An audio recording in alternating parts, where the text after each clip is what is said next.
Good morning. तो चलिए हम लोग बिहार स्पेशल सेट आगे देखते हैं।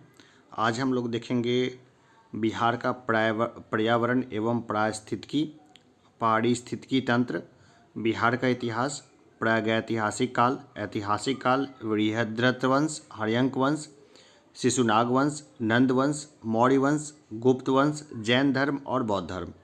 तो चलिए शुरू करते हैं। पारिस्थितिकी स्थायी मितव्ययिता है, यह किस आंदोलन का नारा है? यह है चिपको आंदोलन का नारा। पर्यावरण में अवांछनीय परिवर्तन करने से कौन सा संकट उत्पन्न होने लगा है? तो ये है कि पारिस्थितिकी तंत्र का संकट जो है उत्पन्न होने लगा है। सर्वाधिक अस्थायी पारिस्थितिकी तंत्र इनमें से कौन सा है? तो यह है महासागर। भारत में किस राज्य में सबसे अधिक जैव विविधता पाई जाती है? तो ये पाई जाती है बिहार में। हम लोग जैव विविधता के मामले में पूरे भारत में अव्वल हैं। आगे देखते हैं। पर्यावरण के मूल संघटकों में नहीं सम्मिलित किया जाता है, तो स्थानिक को नहीं सम्मिलित किया जाता है। आगे हम लोग देखते हैं। परितंत्र में ऊर्जा का प्राथमिक स्रोत है, तो यह है सूर्य प्रकाश। कौन सा कारक किसी स्थान की वनस्पति निर्धारित करता है? तो यह है वर्षा। जिस तरह की वर्षा होगी ना, वैसे तो सभी का प्रभाव पड़ता है, लेकिन वर्षा के कारण जो है ना बहुत कुछ डिपेंड कर जाता है। इसका उत्तर ई भी हो सकता है, जैसे प्रकाश हो गया, मृदा जल हो गया। लेकिन देखा जाए तो वर्षा सबसे ज़्यादा करता है, लेकिन इसका उत्तर ई भी हो सकता है। इस तरह के क्वेश्चन आपको 10 हो जाएंगे एग्जामिनेशन में, जो फंसाऊ क्वेश्चन होंगे। आगे देखते हैं। वायुमंडल में किसके उत्सर्जन से अम्लीय वर्षा होती है? तो नाइट्रोजन तथा सल्फर से होती है अम्लीय वर्षा। आगे देखें कि वायुमंडल में कार्बन डाइऑक्साइड पाया जाता है। कितना % पाया जाता है कार्बन डाइऑक्साइड? 0.3% जो है कार्बन डाइऑक्साइड पाया जाता है। बहुत कम मात्रा में होता है, लेकिन वही ताप का कारण होता है। खास करके जो पृथ्वी का जो ग्लोबल वार्मिंग है उसका कारण है ये। विश्व के औसत तापमान में कितने % औसत वृद्धि हुई है? तो देखिए लगभग 0.85% औसत वृद्धि हो चुकी है। वह वर्षा जब ग्लोबल वार्मिंग से संबंधित बहुचर्चित ऐतिहासिक क्योटो प्रोटोकॉल समाप्त हो गया। वह वर्ष जब ग्लोबल वार्मिंग से संबंधित बहुचर्चित ऐतिहासिक क्योटो प्रोटोकॉल समाप्त हो गया, कौन सा साल था वो? तो ये था 2012। बिहार के आधे से अधिक जिलों में के भूगर्भीय जल में किस तत्व की मात्रा अत्यधिक है? तो फ्लोराइड एवं आयरन की मात्रा जो है बिहार के जल में अत्यधिक है। अब आगे देखते हैं। घर में हानिकारक विकिरण का सबसे बड़ा स्रोत है? तो ये देखिए, ये है रंगीन टीवी। रंगीन टीवी लगाना नहीं चाहिए घर में, मजबूरी में लोग लगा के रखते हैं। सबसे ज़्यादा प्रदूषण किससे होता है?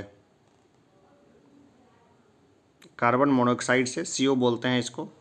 वातावरण में सर्वाधिक प्रदूषक गैस है? तो ये है मीथेन। ओजोन गैस का सर्वाधिक संकेंद्रण किस मंडल में मिलता है?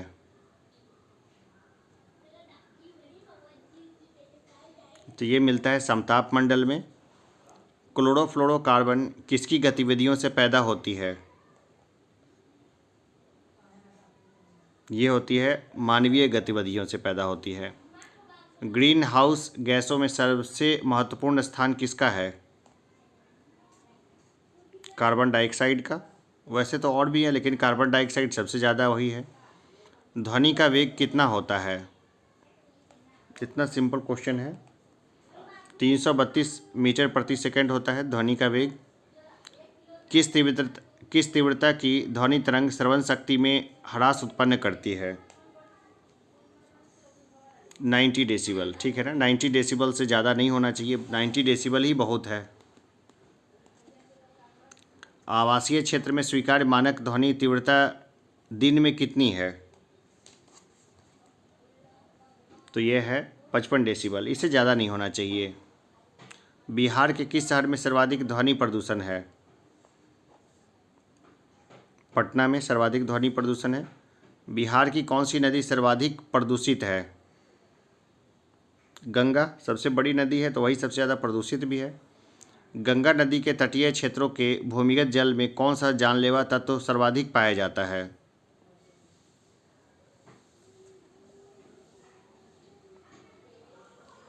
देखिए, सर्वाधिक आर्सेनिक पाया जाता है आसपास के क्षेत्रों में। जहाँ भी देखिए गंगा नदी है उसके आसपास के क्षेत्रों में। ये बिहार का इतिहास और प्रागैतिहासिक काल से संबंधित हम लोग क्वेश्चन को देख लेते हैं। प्रागैतिहासिक काल से संबंधित जो प्रश्न है बिहार से स्पेशल, वो एग्जाम में बहुत देखने को मिलेंगे। शुरू करते हैं। प्रारंभिक मानव का नामकरण वैज्ञानिकों ने किया है, तो ये नाम दिया है निएंडरथल। इतिहासकारों ने मानवों का उद्गम काल कितने लाख वर्ष पूर्व माना है? तो ये माना है 10 लाख वर्ष पूर्व। बिहार में मानव विकास का इतिहास कितना प्राचीन है? तो यह 1 लाख वर्ष ईसा पूर्व का है। बिहार में आदि मानव की उपस्थिति के आरंभिक साक्ष्य किस युग के हैं? किस युग के हैं बताना है इसमें। ये हैं पूर्व प्रस्तर युग के। बिहार में आदि मानव की उपस्थिति के आरंभिक साक्ष्य कहाँ से प्राप्त हुए हैं?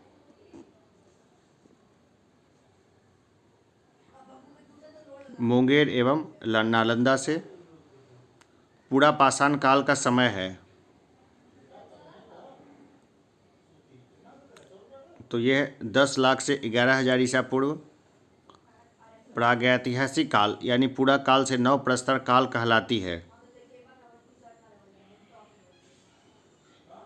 तो ये कहलाती है अलिखित प्रत्यक्ष स्रोत का काल।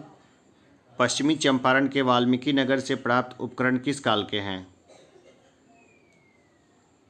तो ये पूरा पाषाण कालीन है ये अस्त्र। मुंगेर, सारण, वैशाली, गया, पटना आदि से उपलब्ध हुए पाषाण औजारों तथा उपकरणों का संबंध किससे है? तो ये है पूरा पाषाण कालीन संस्कृति से नवपाषाण कालीन के। बिहार में मध्यवर्ती प्रस्तर युग के साक्ष्य कहाँ से मिले हैं? तो ये मिले हैं मुंगेर से।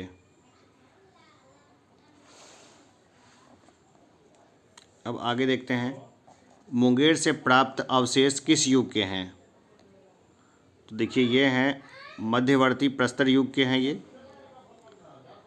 मध्य पाषाण काल का समय है, तो ये समय है 11 लाख से 6,000 ईसा पूर्व का। 6,000 से 4,000 ईसा पूर्व का काल क्या कहलाता है? तो ये कहलाता है नवपाषाण काल। सारण के चिरांद एवं वैशाली के चेचर से किस युग के अवशेष प्राप्त हुए हैं? तो ये हैं नवप्रस्तर युग के अवशेष। कैलकोलिथ काल का समय है, तो कैलकोलिथ काल का जो समय है ना वह है 4,000 से लेकर 3,000 ईसा पूर्व का। कांस्य युग का समय है। कांस्य युग का क्या समय है? 3,000 से 2,000 ईसा पूर्व का कांस्य युग का समय है। लौह युग का समय है, तो जब आर्य आ गए थे तो 2,000 से लेकर 1,000 ईसा पूर्व है लौह युग का। आगे हम लोग देखते हैं कि निम्न में से किसके उत्खनन से पूरा पाषाण कालीन एसियोलरी संस्कृति से संबंधित उपकरण प्राप्त हुए हैं? तो ये हुए हैं पैसरा मुंगेर से। ऐतिहासिक काल से संबंधित प्रश्नों को देखते हैं। ऐतिहासिक काल 1,000 ईसा पूर्व से 600 ईसा पूर्व तक कहलाता है, तो ये कहलाता है लिखित स्रोत का काल। ऐतिहासिक काल का समय है, तो यह 1,000 ईसा पूर्व से 600 ईसा पूर्व तक। ऐतिहासिक युग में बिहार के किस क्षेत्र में मनुष्यों की सर्वाधिक बसावट हुई है? तो ये हुई है गंगा घाटी क्षेत्र में। ऐतिहासिक युग की कौन सी प्रथा आज के समय में परंपरागत रूप से चली नहीं आ रही है? तो ये है हॉकी खेलना, ठीक है ना, ये परंपरागत रूप से नहीं है ये। आगे देखते हैं बृहद्रथ वंश को। बृहद्रथ वंश का अंतिम राजा कौन था? तो बृहद्रथ वंश का अंतिम था रिपुंजय, ठीक है ना। बृहद्रथ वंश का अंतिम था रिपुंजय। हर्यंक वंश का वास्तविक संस्थापक कौन था? तो ये था बिंबिसार। आगे देखते हैं, मगध सम्राट बिंबिसार को श्रेणीय क्यों कहा जाता है? अस्थाई सेना रखी थी उसने, इसलिए इसको सेनीय कहा जाता है। अस्थाई सेना जो रखते हैं उसको सेनीय बोलते हैं। मगध सम्राट बिंबिसार कितने हजार गांव या जनपद का अधिपति था? तो ये 80,000 गांव या जनपद का अधिपति था। मगध सम्राट बिंबिसार कुल उपज का कितना भाग भूमि कर लेता था? तो ये लेता था 1/6 भाग। आगे देखते हैं, कुनिक किसका नाम था? कुनिक जो है वो किसका नाम था? तो अजातशत्रु का नाम था कुनिक। मगध सम्राट अजातशत्रु की राज विस्तार नीति का उल्लेख किस जैन ग्रंथ में हुआ है? ये हुआ है निर्यावली सूत्र में। मगध सम्राट अजातशत्रु के शासनकाल में मगध और वैशाली के बीच कितने वर्षों तक युद्ध चला? देखिए 16 वर्षों तक युद्ध चला था। किस मगध सम्राट ने पाटलिपुत्र नगर बसाया था? तो ये बताया था उदयन ने। किस मगध सम्राट ने मगध की राजधानी को राजगृह से पाटलिपुत्र किया था? तो ये किया था उदयभद्र या उदयन ने। हर्यंक वंश का अंतिम मगध सम्राट कौन था? तो ये था नागदशक। अंतिम मगध सम्राट था नागदशक। अब देखते हैं शिशुनाग वंश को। शिशुनाग वंश ने अपनी राजधानी कहाँ स्थापित की थी? गिरिव्रज में, जिसको राजगृह भी बोलते हैं। किस मगध सम्राट ने वैशाली को वास्तविक राजधानी बनाया? तो शिशुनाग ने वैशाली को वास्तविक राजधानी बनाया था। शिशुनाग के बाद कौन मगध का सम्राट बना? कालाशोक। अब देखते हैं नंद वंश को। निम्न में से किसने शिशुनाग वंश का अंत करके नंद वंश की स्थापना की थी? महापद्मनंद ने। किस मगध सम्राट ने व्याकरणाचार्य पाणिनि के को पुरुषपुर पेशावर से पाटलिपुत्र आमंत्रित किया था? ये किया था महापद्मनंद ने। किस मगध सम्राट को बौद्ध ग्रंथों में उग्रसेन अर्थात प्रचंड सेना का स्वामी कहा गया है? महापद्मनंद को। मगध सम्राट धनानंद पर चंद्रगुप्त की विजय गाथा का वर्णन नाटककार विशाखदत्त के किस नाट्य पुस्तक में हुआ है? तो ये था मुद्रा राक्षस। मुद्रा राक्षस में हुआ है।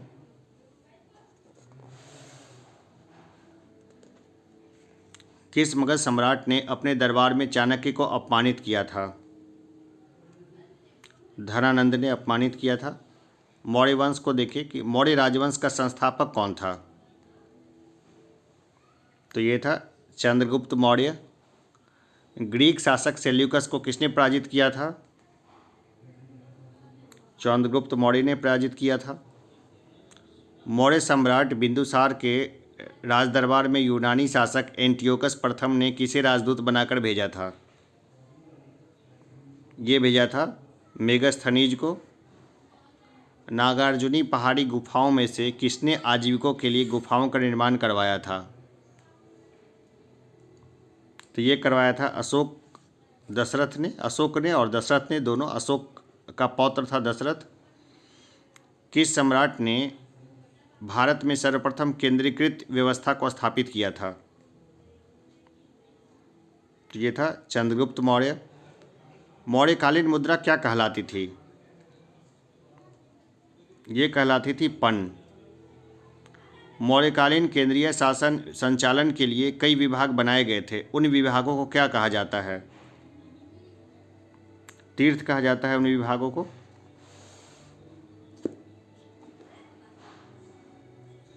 अर्थशास्त्र में सीता भूमि का आशय है।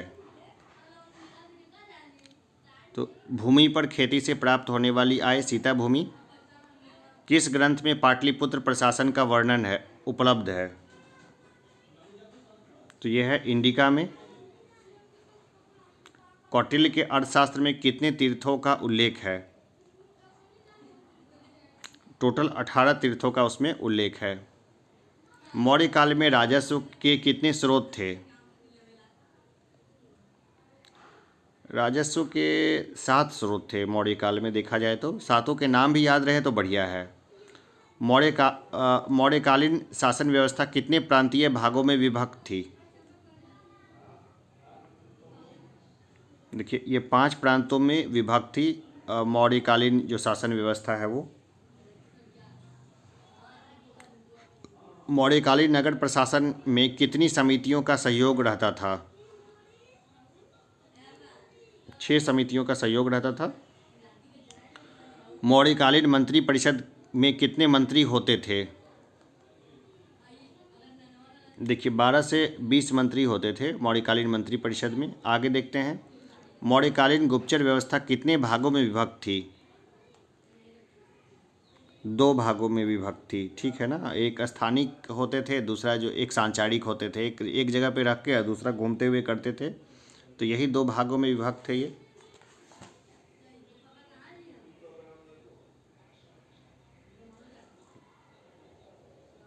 चलिए हम लोग आगे देखते हैं, आगे थोड़ा निकल के देखते हैं कि 81 नंबर क्वेश्चन पे आते हैं। मौर्यकाल में बलि क्या थी? मौर्यकाल में बलि क्या थी? तो ये था धार्मिक कर। बलि क्या था? धार्मिक कर था ये। गुप्त वंश को देखें कि गुप्त वंश की स्थापना किसने की थी? ये की थी श्रीगुप्त ने। गुप्त वंश का प्रथम महान सम्राट चंद्रगुप्त प्रथम कब राजगद्दी पर बैठा? 320 ईस्वी में बैठा ये गद्दी पर। किस मगध सम्राट ने गुप्त संवत का प्रवर्तन किया था?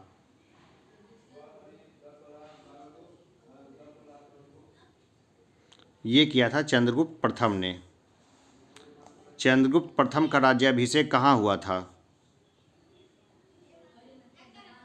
ये हुआ था पाटलिपुत्र में।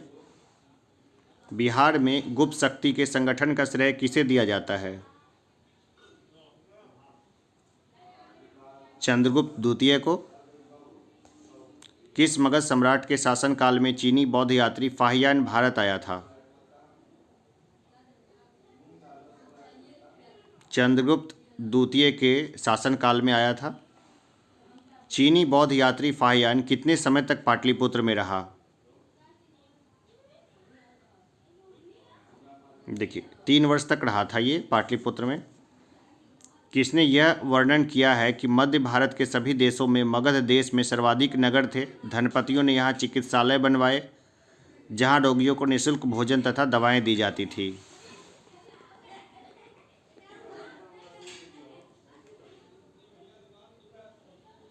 देखिए ये कहा था फाहियान ने।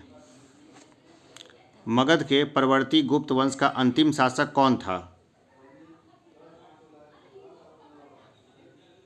ये था जीवित गुप्त।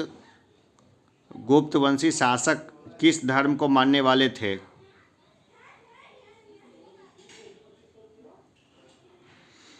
ये बौद्ध धर्म को मानने वाले थे।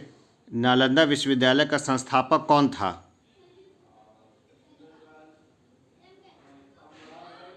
ये था कुमारगुप्त। नालंदा विश्वविद्यालय की स्थापना का युग है, यह है गुप्त काल। चीनी बौद्ध तीर्थ यात्री वेनसांग ने बिहार के किस विश्वविद्यालय में अध्ययन किया था? नालंदा में अध्ययन किया था। चीनी बौद्ध तीर्थयात्री इत्सिंग ने बिहार के किस विश्वविद्यालय में 10 वर्षों तक अध्ययन किया था? तो ये अध्ययन किया था उसने नालंदा में। नालंदा विश्वविद्यालय के आचार्य विरोचन की रचना है।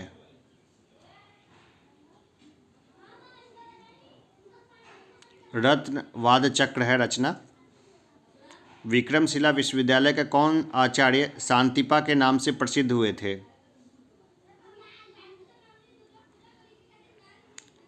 तो ये थे रत्नाकर शांति। शांतिपा के नाम से प्रसिद्ध हुए थे रत्नाकर शांति। गुप्त काल में पशु विज्ञानी कौन थे? तो ये थे पालकाप्य, पशु विज्ञानी थे ये। किस खगोल शास्त्री ने सर्वप्रथम यह सिद्ध किया था कि प्रकृति के नियम के अनुसार सभी चीजें धरती पर गिरती है? ये कहा था ब्रह्मगुप्त ने। खगोल शास्त्री आर्यभट्ट का संबंध बिहार के किस नगर से था?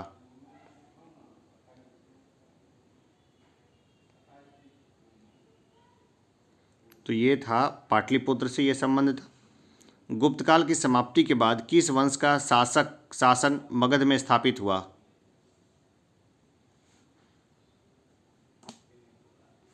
तो ये स्थापना हुआ मौखौड़ी वंश का। जैन का शाब्दिक अर्थ क्या है?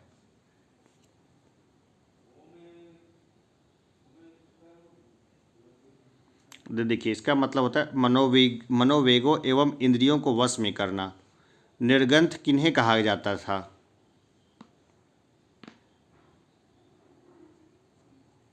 निर्ग्रंथ कहा गया है जैनों को।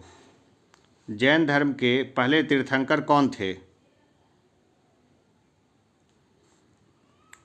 ये थे ऋषभदेव। ऋग्वेद की ऋचाओं में किन दो जैन तीर्थंकरों का उल्लेख है?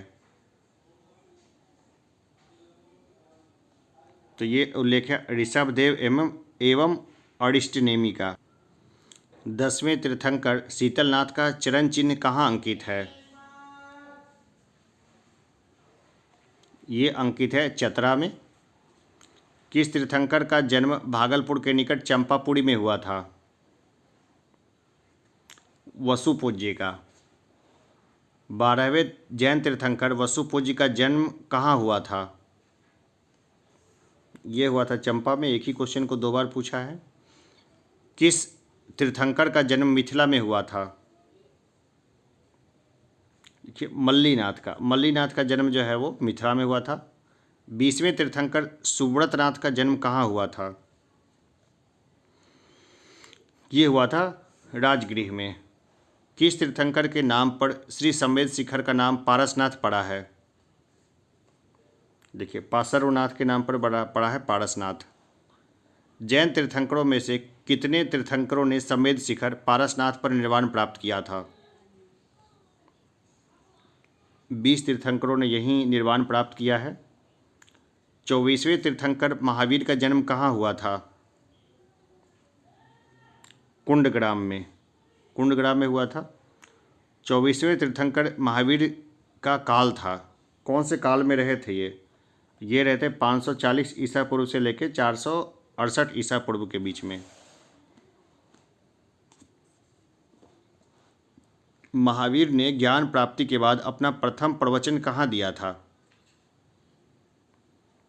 ये दिया था राजगृह में। महावीर का पहला शिष्य कौन था? ये था जमाली, दामाद भी था उनका। महावीर ने किस भाषा में प्रवचन दिया था? अर्धमागधी में दिया था उन्होंने। 24वें तीर्थंकर महावीर का अधिक समय कहाँ बीता था? मगध में बीते था। मगध में भटकते रहे थे वो। विश्व का प्राचीनतम शास्त्रीय धर्म कौन सा है? देखिए, विश्व का प्राचीनतम शास्त्रीय धर्म जैन ही होगा, ये है ना, जैन धर्म ही है। आगे देखते हैं, पूर्व किसके प्राचीन धार्मिक ग्रंथ हैं? पूर्व के नाम से कौन सा धार्मिक ग्रंथ जाना जाता है? तो यह जैनों के। जैन धर्म के किस अर्थशास्त्र को वेद में सम्मिलित किया गया है? आगम शास्त्र को। जैन दर्शन के अनुसार संसार का वास्तविक कारण क्या है? तो ये वास्तविक कारण है आदि तत्व। जैन दर्शन के अनुसार आदि तत्व कितने हैं? 6 आदि तत्व हैं। आगे बढ़ते हैं हम लोग। जैन धर्म में जीवन का अंतिम लक्ष्य क्या है? तो यह है तृष्णा जनित बंधन से मुक्ति। जैन धर्म कहाँ से प्रसारित हुआ था? बिहार से प्रसारित हुआ था। चंद्रगुप्त मौर्य के शासनकाल में प्रथम जैन संगीति का आयोजन कहाँ हुआ था? पाटलिपुत्र में। प्रथम जैन संगीति की अध्यक्षता किस जैन आचार्य ने की थी? ये की थी स्थूलभद्र ने। किस जैन संगीति के पश्चात जैन धर्म दिगंबर एवं श्वेतांबर में विभाजित हो गया था? प्रथम संगीति के बाद जो है वो 2 भागों में बट गया था। चंद्रगुप्त मौर्य के समकालीन जैन आचार्य की पवित्र समाधि कहाँ है? ये है पटना में। अब देखते हैं बौद्ध धर्म को, देखते हैं हम लोग। अभी हम लोग देखा चंद्रगुप्त मौर्य के समकालीन जैन आचार्य की पवित्र समाधि कहाँ है, तो ये है पटना में। हम लोग यहाँ तक देख चुके हैं। आगे देखते हैं बौद्ध धर्म को, देखते हैं। बुद्ध का तात्पर्य क्या है? बुद्ध का मतलब क्या होता है? इसका मतलब होता है प्रबुद्ध व्यक्ति। गौतम अथवा सिद्धार्थ का जन्म कब कपिलवस्तु के लुम्बिनी में हुआ था? तो ये हुआ था 563 ईसा पूर्व में हुआ था। आगे हम लोग देखते हैं गौतम अथवा सिद्धार्थ का लालन पालन किसने किया था? ये उनकी विमाता और मौसी जो थी प्रजापति गौतमी, उसने किया था इसको। तो प्रजापति गौतमी ने किया था इसको।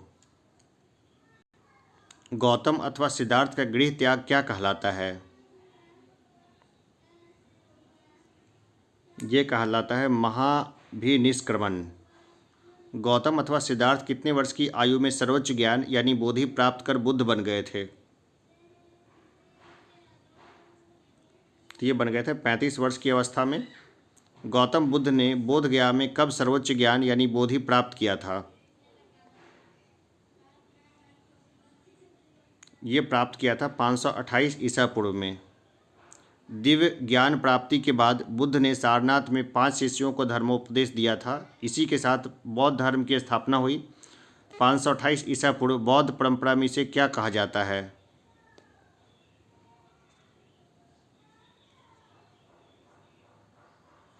इसको कहा जाता है धर्मचक्र प्रवर्तन।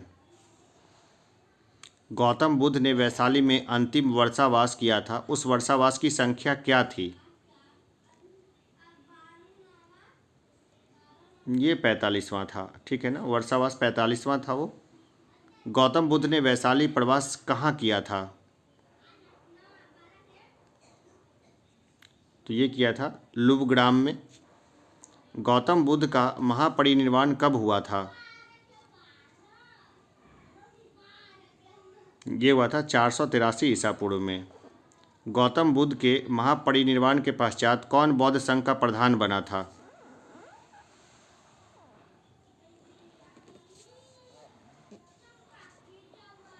देखिए महाकश्यप बना था। बौद्ध संघ का जो प्रधान बना था वो बना था। तो गौतम बुद्ध के महापरिनिर्वाण के पश्चात जो है कौन बौद्ध संघ का प्रधान बना था? ये बना था महाकश्यप।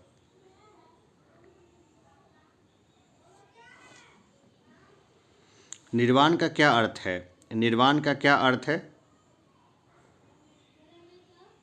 समाप्त होना या बुझाना, है ना। समाप्त होना या बुझ जाना, यह है निर्वाण का अर्थ।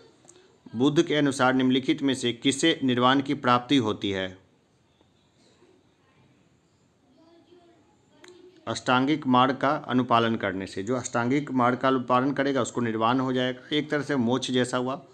प्रथम बौद्ध संगीति कहाँ हुई थी? ये हुई थी राजगृह में। मगध सम्राट अजातशत्रु के शासनकाल में प्रथम बौद्ध संगीति का आयोजन राजगृह में कब हुआ था? 483 ईसा पूर्व में हुआ था। बौद्ध संगीति प्रथम बौद्ध संगीति मगध सम्राट अजातशत्रु के शासनकाल में राजगृह की सप्तपर्णी गुफा में हुई थी। इस बौद्ध संगीति के पश्चात किस बौद्ध ग्रंथ की रचना हुई थी? तो ये रचना हुई थी सुत्त पिटक और विनय पिटक की। द्वितीय बौद्ध संगीति कहाँ हुई थी? ये हुई थी वैशाली में।